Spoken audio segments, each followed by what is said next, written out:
Ce qu'il y a de faible dans le monde, voilà ce que Dieu a choisi. 1 Corinthiens 1, 27. En sont témoins le roi de Bethléem qui n'est qu'un petit enfant, l'eau toute simple de Cana qui devient le vin du royaume, le village de Nazareth dont on dit qu'il ne peut rien sortir de bon. Jérémie, le prophète qui s'avouait incapable de parler par lui-même. Où est le roi des Juifs qui vient de naître? Matthieu 2.2. À Bethléem, tous les éléments sont réunis pour la célébration d'un sacre. Les ambassadeurs étrangers sont là. Ce sont les rois mages. Bien mieux qu'une voiture officielle, c'est une étoile qui les a guidés jusqu'au trône du nouveau monarque.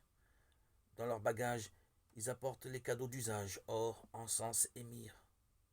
À vrai dire, le lieu Bethléem est inhabituel. D'habitude, le sacre du roi se déroule au temple de Jérusalem, mais ce ne fut pas toujours le cas.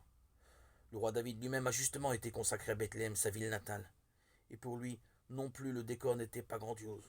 Cela se passait chez son père, Jessé, agriculteur de Bethléem.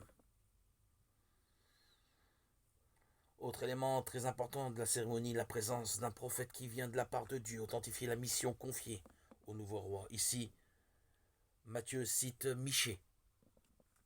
Toi, Bethléem en Judée, tu n'es certes pas le dernier parmi les chefs-lieux de Judée, car de toi sortira un chef qui sera le berger d'Israël, mon peuple.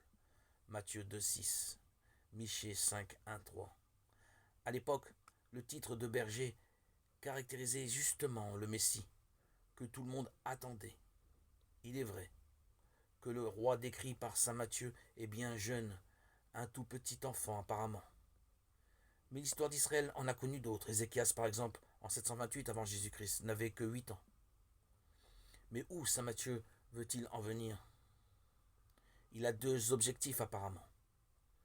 Nous faire découvrir dans le nouveau-né de Bethléem le sauveur de tous les hommes, mais aussi, et en même temps, nous annoncer que le roi du monde s'accommode mieux de la faiblesse que des honneurs de la cour.